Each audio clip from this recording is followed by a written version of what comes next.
Hello again. Thank you for stopping by. Another day, another tutorial, another shirt. I hope you like it. I hope it's not too dazzling. Okay, so my name's Duncan Taborda from Class 1 School of English. I've been a tutor in London for 10 years now, teaching adults, teaching English to adults of who speak other languages. Hopefully we're going to start our own classes very, very soon, right here in the centre of London. Today, I'm going to cover modal verbs, a very, very vital part of English. Okay, and you may not believe it, but I would say that each and every one of you uses modal verbs about 200 times a day. Now that sounds like a lot, but you just ask yourself, how many times do you say can or will? Okay, both of these are modal verbs. So you can see how you would be saying it a lot. Now there are a lot of modal verbs in English. Okay, I'm not going to cover all of them today. I'm going to save that for another tutorial. But just to give you a brief explanation of a modal verb. In English, a modal verb is what I'd call an auxiliary verb. You can't use it on its own as a verb. You can't say, I would today.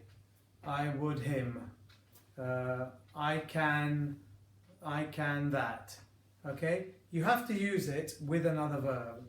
So for example, I would come with you. I would be there, but I have to work, okay? I can play football on Sunday, okay? I will see you tomorrow. So you have to use it with another verb. When you are using a modal verb, the second verb that you use it with, you never ever change the form. It's always the base form. You never put any tense. You don't put an S on it for third person. You just leave it as base form. So for example, I can play football. Not many people would agree with that, but I think I can. But by the same token,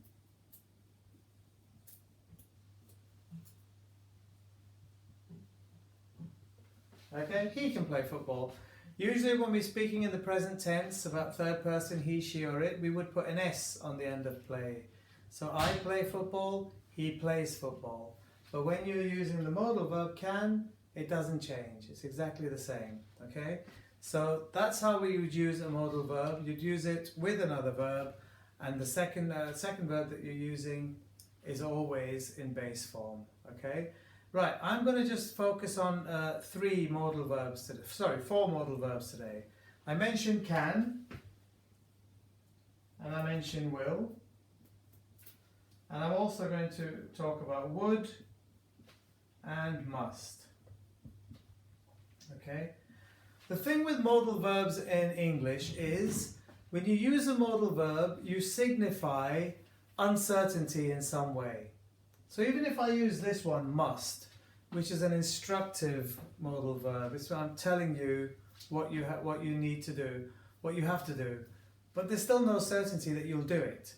So if you're using a modal verb, there is an element of uncertainty, okay, and that's the best way to describe it. So let's break each one of these down slowly. So let's start with can. How do we use can? Okay, can is used very, very often at the start of a question when you're seeking permission.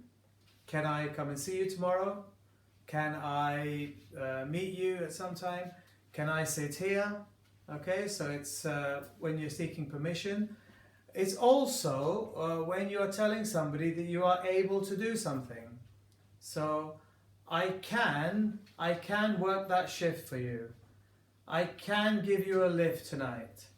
Okay, so these are two ways in which you can use can. Will is used in similar ways. It's used at the start of a question a lot. So for example, will you be able to meet me tomorrow? Will you give me a lift home? It's also used again where you are signifying that you're willing to do something for someone else. So I will drop you off tonight. I will come and meet you tomorrow. Okay, and will is used a lot for the future. So we would use it in the future tense. I've done a previous tutorial on the future, and will is a big part of that. So I will meet you tomorrow. I will do that work again. Okay. So those are let's write some of these down. So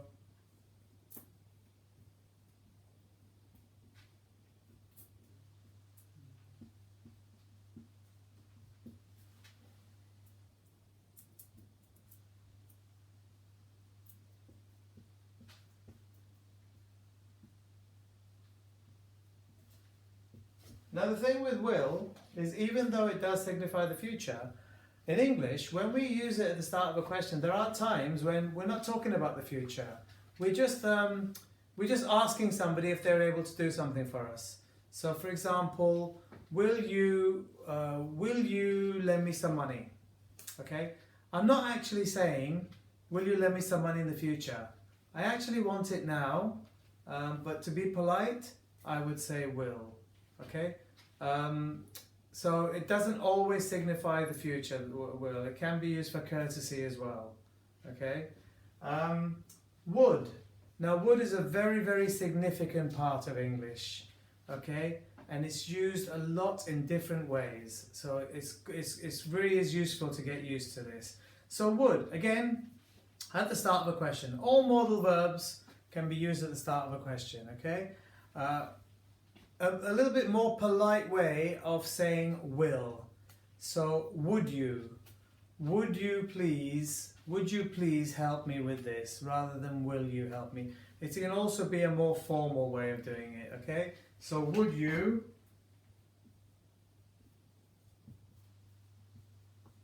help me please?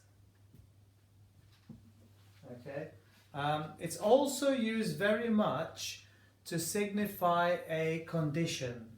So, for example, a condition in a sentence, that is, whereas a condition needs to be met before something else can happen. So, I would come to see you tomorrow, but I have to work. Yeah. I would love to come to your party, but I'm going to be away. So we use it when we're giving reasons why we can't do something, or why some certain conditions can't be met. Okay, so that's would. Would we can also use for the past tense. Instead of using past tenses in English, and on some occasions we can use would. So when I was a child,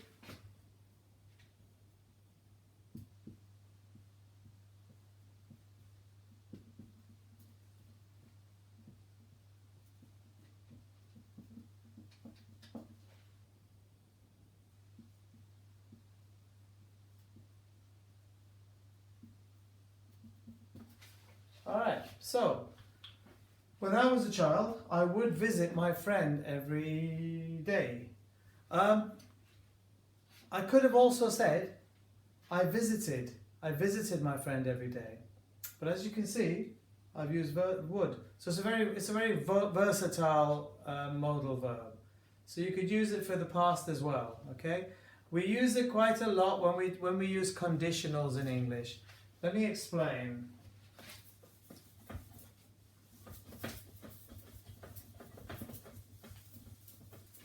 As I previously mentioned, would is used a lot where there are certain conditions that need to be met before something else can happen.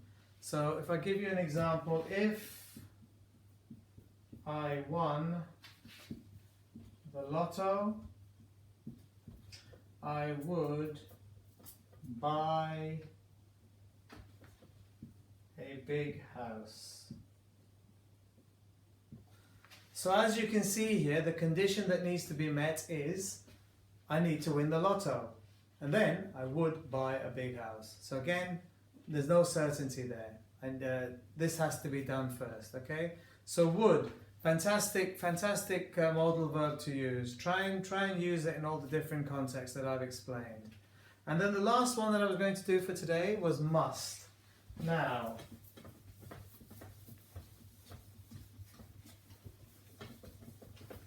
we need to be a little bit careful with must, okay? When I use the word must, I'm giving you an instruction, I'm telling you what you must do, what you have to do. So for that reason I can also use have to, the two words together. So must and have to are very much used together in the positive. And this is a really, really important thing to understand. So it's exactly the same for me to say to you, you must finish your work before you go home, and you have to finish your work before you go home. In the positive, there's no difference. You can use either. But be very careful in the negative. Okay, so if I say to somebody, you must not come here again.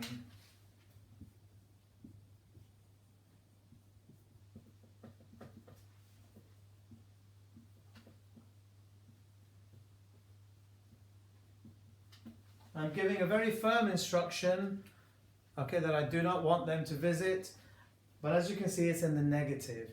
Now, if you try to make have to into the negative, you would have to say, you don't have to come here again. You're not actually giving them an instruction. You're telling them, you don't have to. If you want to, you can, but you don't have to. A totally different meaning. So basically what I'm saying is, you can use must or have to in the positive. In the negative, it has to be must not. Don't try and use have to in the negative, because you're not passing the same message on. Okay? All the modals that I've talked about, every single modal verb can be used in the negative as well, simply by adding not. So I've already shown you must not.